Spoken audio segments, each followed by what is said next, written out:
नमो नमः। मैं साहित्याचार्य कुमारी वंदना अपने चैनल प्रणति IAS में स्वागत करती हूँ, हार्दिक अभिनंदन करती हूँ। वो ऐसा है कि पटना विश्वविद्यालय का जो सिलेबस है वो दिखाने के लिए तो है, उसके हिसाब से आपको पढ़ना है। कल हम बताए थे आपको किराता जुड़ नियम जो बताए थे भारवी जी का, तो वो उसी का थोड़ा सा हम विस्तार कर दिए हैं कि उसमें है कि है तो उसके हिसाब से 2 ही सर्ग पढ़ना है। सिलेबस के हिसाब से मात्र 2 सर्ग पढ़ना है, प्रथम और द्वितीय। लेकिन थोड़ा सा वो तो कहने के लिए होता है, लेकिन एग्जामिनेशन में क्वेश्चन जब आता है तो थोड़ा इधर उधर हो ही जाता है, तो थोड़ा हम और डेप्थ में ही पढ़ लेते हैं, ये बात है।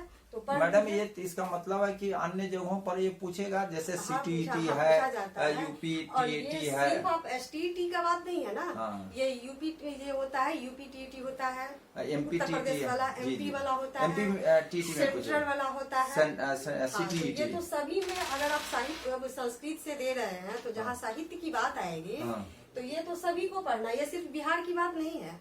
और हम देख रहे हैं कि आपको UPSC और BPSC में भी पूछ रहा है। साहित्य पाठ ही समझ लीजिए, पाठ इतिहास में साहित्य कला सबों को फायदा करेगा। भले ही UPSC BPSC वाले इनको लाइटली ले, वो तो पढ़ने वालों नहीं, लाइटली नहीं। अब इसका मतलब है कि बहुत ज्यादा प्रश्न आते हैं के ऊपर तो हम जोर नहीं दे सकते हैं। बस हमारा अपना एक है कि हम अच्छी बात शेयर कर दें, मानना ना मानना तो नहीं तो हम लोगों को पढ़ना चाहिए। हाँ, UPSC BPSC वाले के भी जो भी UPSC देंगे BPSC देंगे उनको भी ये फायदा करेगा, क्योंकि इतिहास में आप देखते हैं साहित्य पर टाइम था कि थोड़ा बहुत पूछा जाता था, बुक शनाथर ये सब पूछा जाता था।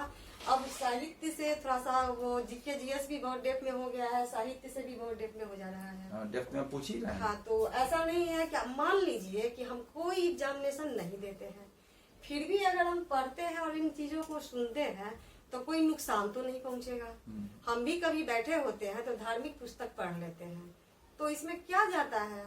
ये धार्मिक तो नहीं है, साहित्य है। साहित्य है, साहित्य से अनुराग सबको होना वैसे भी होना चाहिए। हाँ। कहीं अगर हम बातचीत करते हैं तो उसका एक स्तर बनता है, दिखता है कि हम क्या है, थोड़ा सा भाषा तो एक होना चाहिए ना। तो वही चीजें हैं। नहीं तो हम लोगों को बढ़िया से ध्यान से पढ़ना चाहिए। ध्यान से पढ़ना तो चाहिए। ठीक है। बस हम तो यही कहेंगे कि पढ़ना चाहिए। जी मैम। तो ठीक है, हम आपको यहाँ बता दें कि प्रथम सर्ग का जो ये आरंभ जो होता है सर्ग से, सो श्रीय से। हाँ, और अंत हम बताए थे कि लक्ष्मी यंता या लक्ष्मी पदांकित। अच्छा। हाँ, तो ये आपको ये सर्ग का जो आरंभ होता है सुश्रीय करुणा मधि पश्य, ये देख लिया जी। ठीक है। अच्छा, इसका कुल श्लोक जो है 46 श्लोक है, पद्य। अच्छा, ठीक है, पद्य है, ये हो गया। अच्छा, इसमें है क्या प्रथम सर्ग में, सो थोड़ा सा आप लोग देख लीजिए। माने इसको थोड़ा सा ध्यान देके बता रहे हैं, बाकी चीजों पर भी हम थोड़ा सा ध्यान आप लोगों को दिखा देना चाहते हैं कि हमारा प्रयास है कि जानकारी आप लोग ले लें तो अच्छी बात है, जो भी जानकारी हो। अच्छा, इसमें है कि युधिष्ठिर को बनेचर द्वारा दुर्योधन राज्य के विषय में बतलाना। ये बनेचर जो गुप्तचर है, सो दुर्योधन गुप्तचर है बनेचर। हाँ, गुप्तचर है बनेचर। वो क्या नाम रहा होगा, बनेचर। असल में है वो गुप्तचर, जैसे कोई भेजता है खास आदमी को, वो चीज है।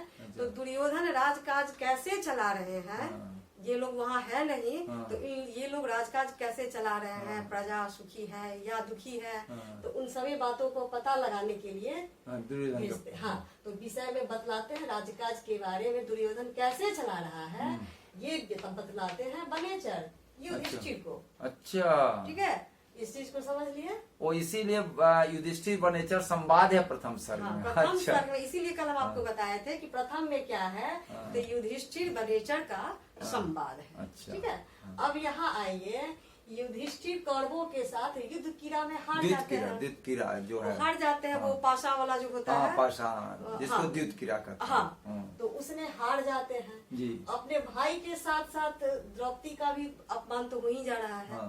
तो जो भी, और यही तो मेन मुद्दा हो जाता है ना। उसके मतलब 13 वर्ष वनवास में अधिकांश समय द्वैत वन में व्यतीत करना पड़ा। तो द्वैत वन कल भी आप बताई थी मैडम को। हाँ, द्वैत वन के बारे में हम बताए थे। जब युद्ध में ये लोग हार गए तो सभी भाई द्रौपदी साथ 13 वर्ष जो बिताए थे, उसमें अधिकांश द्वैत वन, अधिकांश समय ये द्वैत वन में था। तो बहुत इम्पोर्टेंट है तो माने। ये पूछ सकता है कि इन लोगों का वनवास का अधिकांश समय कहाँ व्यतीत हुआ। जी जी, ये क्वेश्चन बहुत महत्वपूर्ण है। हाँ, महत्वपूर्ण तो लग रहा है, इसीलिए हम चर्च भी कर रहे हैं। तो ये हो गया। अच्छा, वनेचर वही जो हम आपको बताएं, वनवासी ब्रह्मचारी जो भी माने उनका बेस में, हाँ उनके बेस में है। ये हो गया। ये पता लगाता है दुर्योधन के राज्य में जाकर पता लगाता है कि दुर्योधन लोग कन्याकारी काज कर रहे हैं या नहीं। यानी उनका तो दुर्योधन का तो थोड़ा सा अजीब सा ये था ना।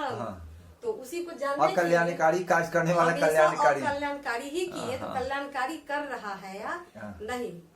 तो इसी के लिए पता लगाने के मेरे कर रहे हैं या नहीं, युधिष्ठिर भेजते हैं और बता रहे हैं कि लोग कल्याणकारी में लग गए हैं, लेकिन अच्छा से चला रहे हैं। क्योंकि वो तो चाहते ही है ना दुर्योधन लोग कि हम लोग कितना अच्छा से राज करें, राज्य चलाएं, ताकि प्रजा जो है इन लोगों को भूल ही जाए। अच्छा, इतना बड़ा मकसद था, बहुत बड़ा मकसद था।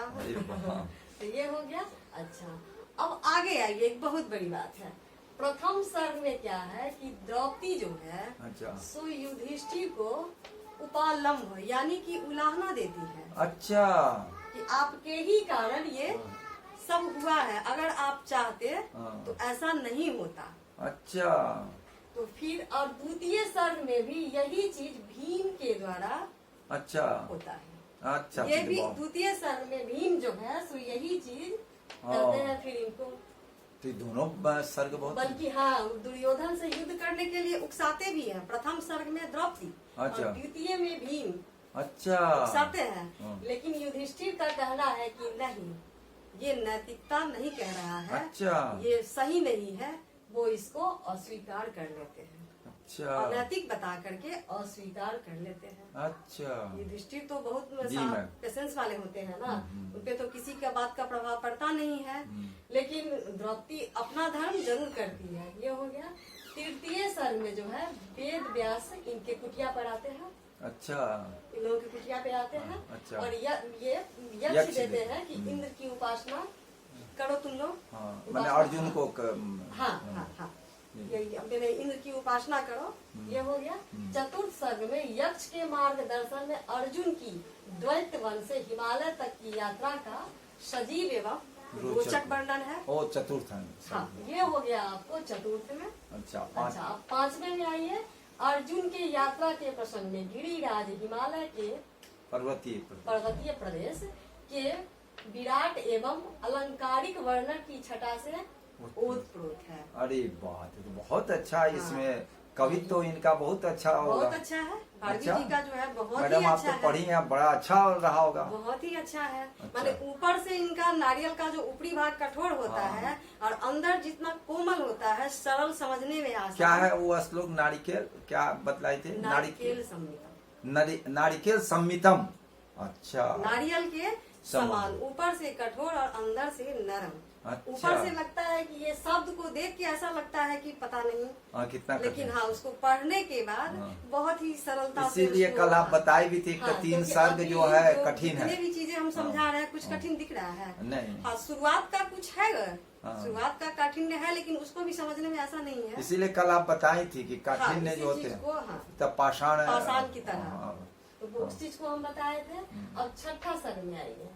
इसमें क्या है कि अर्जुन द्वारा इंद्रकील पर्वत पर तपस्या का आरंभ करना। अच्छा, अर्जुन इंद्रकील पर्वत पर जो तपस्या करते हैं वो आपको छठा सर्ग में। जी मैम, ठीक है, ये छठा सर्ग में है। अब बंदेवों द्वारा अमरावती पहुंचकर इंद्र को सूचित करना। अच्छा, इंद्र द्वारा देवांगनाओं की उनके सहचर गंधर्वों के साथ वहां जाकर अपने हाव भाव से अर्जुन को तपस्या में विघ्न डालने का भी बहुत प्रयास किया जाता है। अच्छा, लेकिन ये संभव नहीं होता है। अच्छा, ठीक है। अरे संभव इनकी तो ये होता है इसलिए कि अर्जुन की जो निष्ठा है उसकी परीक्षा लिया जाता है। कोई ऐसा और उद्देश्य नहीं होता है। अच्छा, बस अर्जुन की इस तपस्या से कितनी निष्ठा है, अच्छा, बस उस चीज को जानने के लिए ये सब विघ्न डालने का काम छठा सर्ग में। छठा सर्ग में। तो ये छठा सर्ग का आप लोग हो गया। अच्छा, तो ये भी क्वेश्चन बन सकता है। अच्छा, अर्जुन, हम कल भी बताए थे कि अर्जुन ये क्या बोलते हैं तपस्या कहाँ करते हैं। अच्छा, इंद्रकील पर्वत है। ये बहुत महत्वपूर्ण। किस सर्ग में आता है? अच्छा, तो ये है छठा सर्ग। अच्छा, ठीक है, इस चीज को देख लिया आप लोग।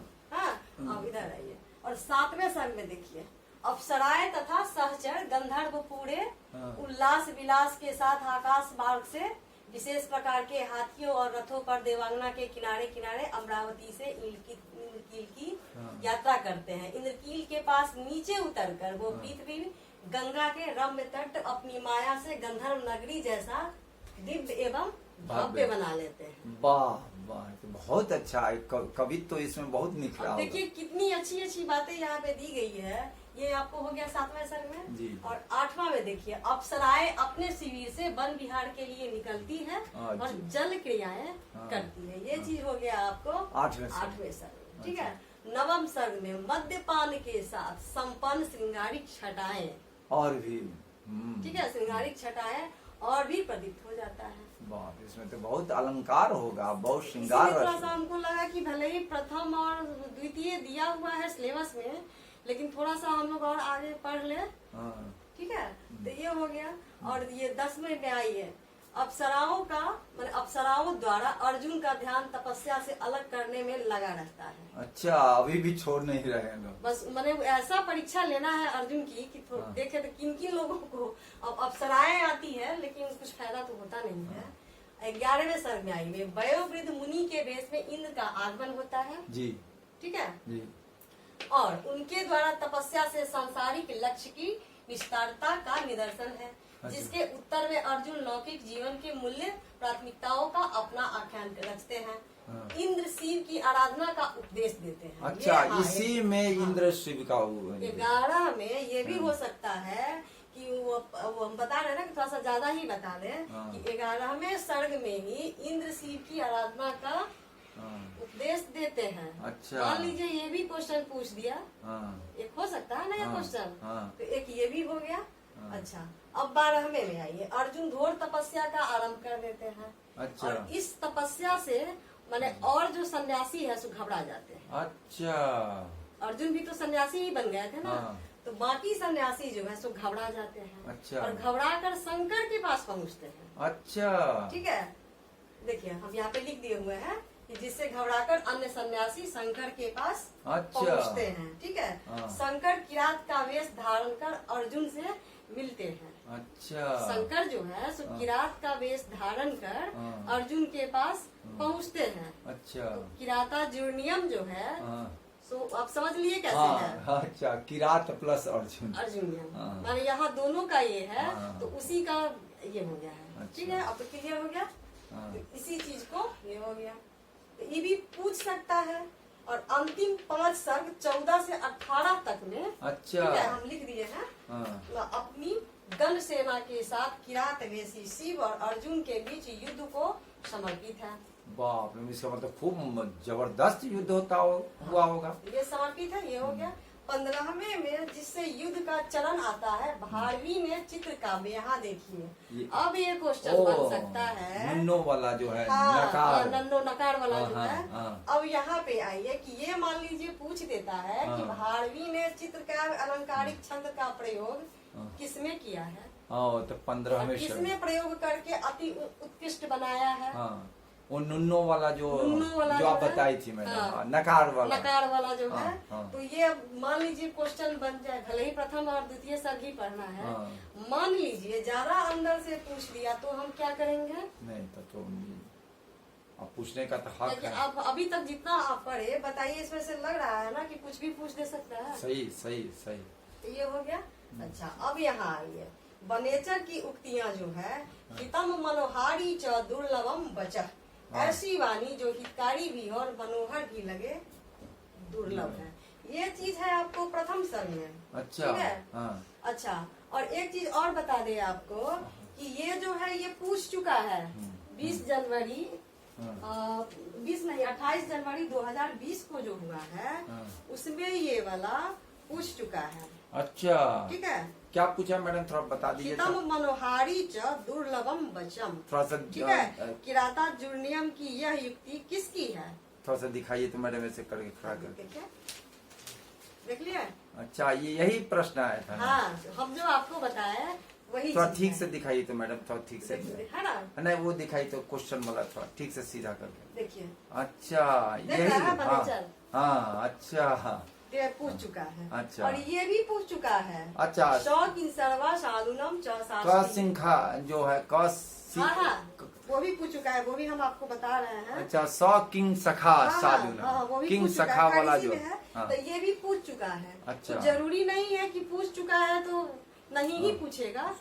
हाँ। जरूरी नहीं है कि पूछ दिया है तो नहीं ही पूछे, पूछ भी सकता है और नहीं भी। तो हम क्यों ना अपना ध्यान में रखें। अच्छा। कहने का मतलब ये है।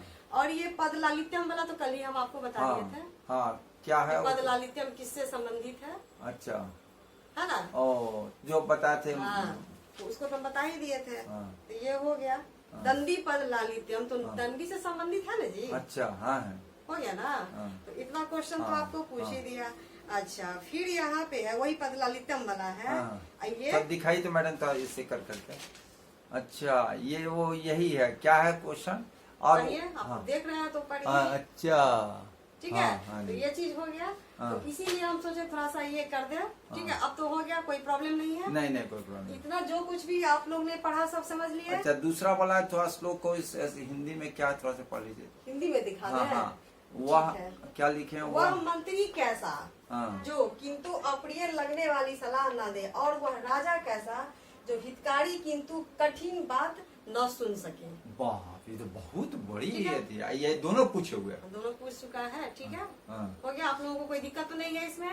नहीं नहीं, कोई दिक्कत कोई नहीं। दिक्कत नहीं है। हाँ, तो हाँ, ठीक है, आज का कैसा लगा आप लोगों का? हाँ, ये लाइक करें, सब्सक्राइब करें। ठीक है, हाँ, अब बेल आइकन भी दबा देंगे ताकि अगला नोटिफिकेशन आपको मिलता रहेगा। ठीक है, जय तु संस्कृतम, जय तु भारतम। जी नमस्कार।